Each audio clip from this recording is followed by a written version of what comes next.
Salut à tous et bienvenue sur la chaîne.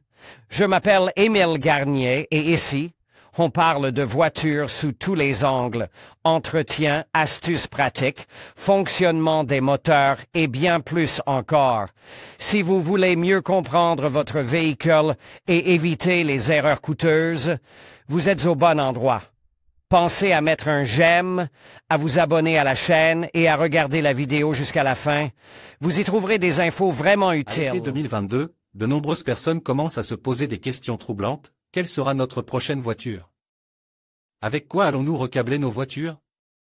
L'inquiétude était justifiée. En moyenne, les pneus d'hiver durent de 4 à 6 saisons, les pneus d'été de 3 à 5 ans et les pneus toute saison de 3 à 4 ans. Cela signifie que chaque année, un cinquième à un sixième du parc de voitures particulières du pays doit acheter un nouveau jeu de pneus. Heureusement, les craintes étaient exagérées et nous ne nous sommes pas retrouvés sans pneus. Naturellement, les fabricants chinois ont été les premiers à réagir et notre marche a été immédiatement inondée par un flux de produits. De marques inconnues, Double Star, Célin, Goodread, Triangle. Qui sont encore décents. Et ces produits sont toujours décents. Puis l'usine de Vsevolozhsk, anciennement propriété de Nokian Tyr puis vendue à Tatneft, a commencé à fonctionner, et le holding de pneumatiques Cordian a repris les actifs des marques Continental et Bridgestone.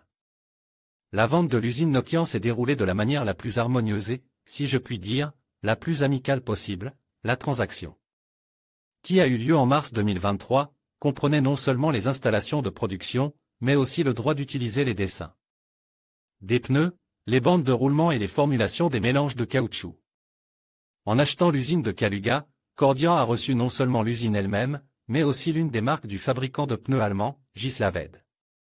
Dans le contexte de ces transactions, la situation de l'usine Bridgestone d'Ulyanovsk s'est avérée beaucoup plus compliquée. Ils sont partis et ont tout abandonné dès mars 2022, l'usine a été fermée et le personnel a été mis en congé-paye. La recherche d'un acheteur russe, les négociations et la conclusion de l'accord proprement dit ont duré près d'un an. C'est triste, car l'usine Bridgestone d'Ulyanovsk était considérée à juste titre comme l'entreprise la plus moderne du secteur.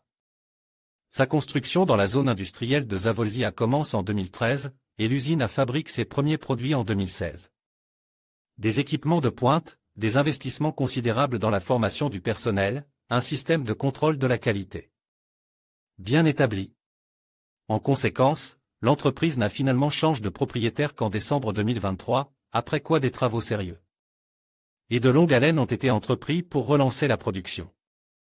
Il a fallu mettre en service tous les équipements qui avaient été mis en veilleuse pendant près de 2 ans, trouver de nouveaux fournisseurs pour de nombreux composants, adapter et tester les recettes, et s'assurer que le résultat final n'était pas moins bon que celui de la marque japonaise.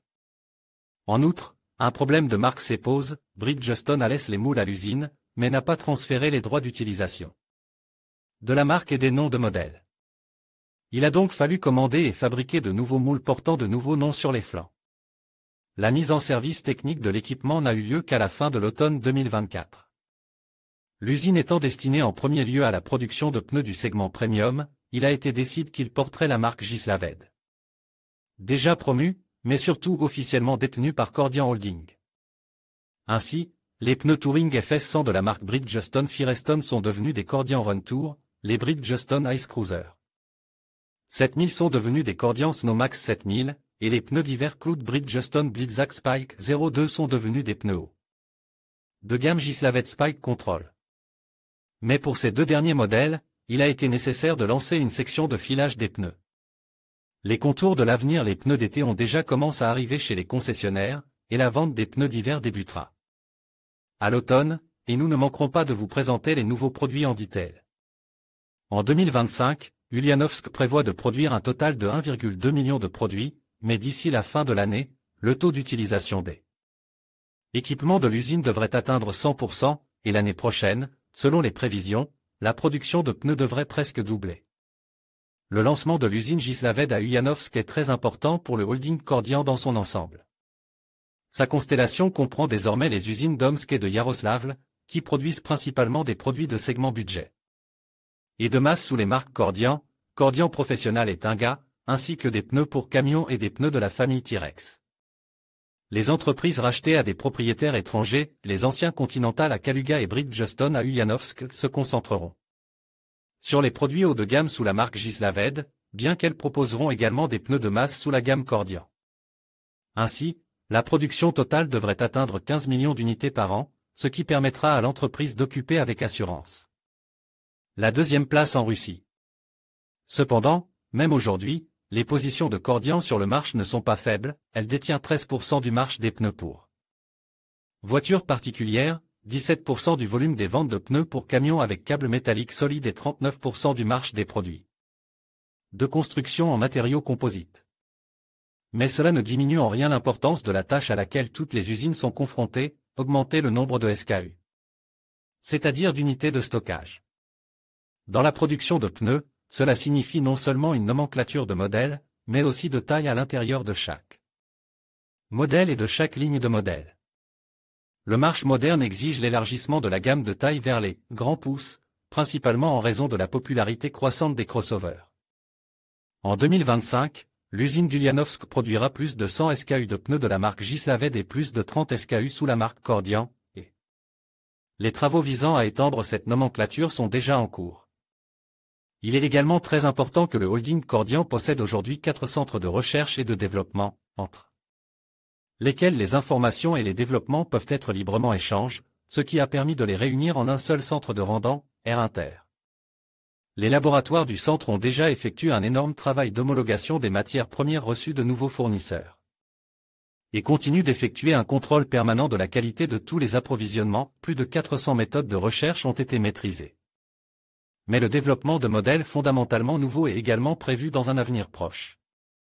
Naturellement, chacun d'entre eux passera par le creuset d'un vaste programme d'essais sur le terrain d'essai de l'Université fédérale du Nord-Est, situé sur le territoire de développement avance de Yakoutie, le centre d'essai de pneus de Verchina et les pistes du centre d'essai Nami. Passe le mélangeur, l'extrudeuse et les vulcanisateurs. Après avoir plus ou moins assimilé tout ce volume d'informations, nous sommes rendus dans les ateliers pour une prise de contact directe avec la production. Je ne ferai pas un manuel sur la technologie de production des pneus, car la plupart des tours de magie de la transformation du caoutchouc, du noir de carbone, du soufre, de divers polymères, du dioxyde de silicium, que les fabricants de pneus appellent silice, des tissus spéciaux et bien d'autres choses encore en produits de haute technologie, nous les avons décrits en détail dans le matériel. Consacre à l'usine de Gislaved, à l'occasion d'une visite à l'usine de Gislaved à Kaluga. Hélas, la plupart des étapes de cette transformation sont cachées aux yeux de l'homme derrière le corps de monstrueux appareils, mais je ne peux que constater que l'ensemble du cycle technologique ne laisse pas indifférent. Les mélangeurs à 3 étages sont fascinants, les composants du mélange sont chargés par le haut et la masse de caoutchouc, semblable à de la pâtée, sort par le bas du mélangeur et tombe sur le tapis roulant. Les extrudeuses dans lesquelles le mélange de caoutchouc est ramolli et presse à travers des bandes spéciales pour produire un projecteur ou une paroi latérale sont impressionnantes. Parallèlement, la zone de calendrage produit la corde textile caoutchoutée, qui est ensuite utilisée pour le cadre, le chaffé ou la couche en spirale. Une fois tous les produits semi-finis fabriqués, ils sont envoyés à la section de coupe, où sont découpés le câble, la couche de germe et d'autres éléments du futur pneu. Tous les composants sont ensuite acheminés vers la zone d'assemblage.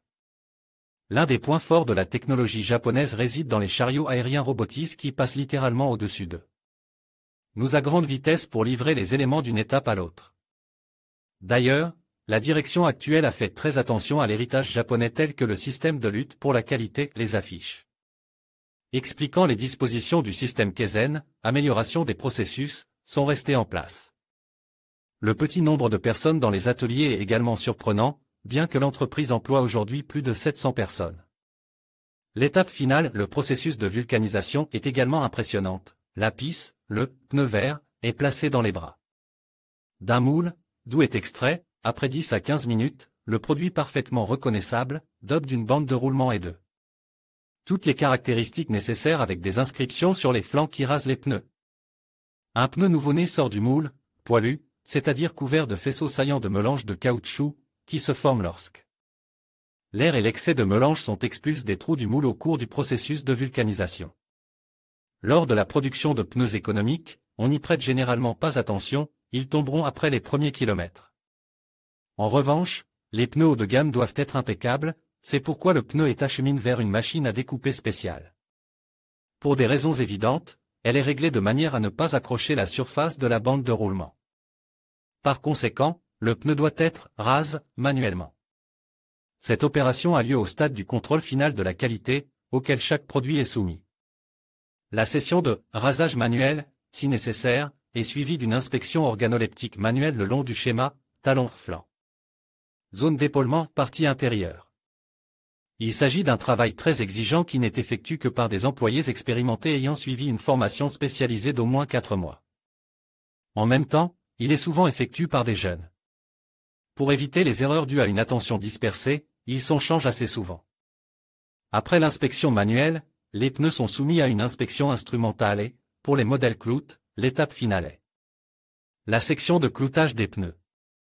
La machine est entièrement automatique et les ouvriers qui l'utilisent doivent principalement s'assurer qu'il y a suffisamment de pneus dans les trémies d'alimentation et que rien n'interfère avec le mécanisme d'alimentation. Astérisque le lancement de l'usine d'Ulianovsk et son atteinte de la capacité nominale signifieront la fourniture d'un nombre suffisant de pneus Gislaved au réseau commercial. Il serait très intéressant de comparer les pneus Ulianovsk Gislaved Spike Control et Kaluga Gislaved Ice Control dans un combat frontal. Après tout, ces pneus ont des idées de conception différentes, et bien que les deux modèles aient un statut haut de gamme, un acheteur potentiel sera certainement confronté à des questions difficiles, lequel de ces deux modèles choisir et lequel d'entre eux répondra le mieux aux conditions d'utilisation et au style de conduite. Mais là n'est pas l'essentiel. L'essentiel est que ce choix existe en principe. En conclusion, nous avons découvert comment le principe du Kaizen est appliqué à l'usine Gislaved d'Ulianovsk, illustrant l'engagement de l'entreprise envers l'amélioration continue et l'efficacité. Grâce à des initiatives innovantes et à la participation active des employés, Gislaved démontrait que chaque petit changement peut avoir un impact significatif sur la qualité et la productivité. Nous espérons que cette exploration vous a inspiré à envisager l'application du Kaizen dans vos propres projets. Merci de nous avoir suivis et à bientôt pour de nouvelles découvertes.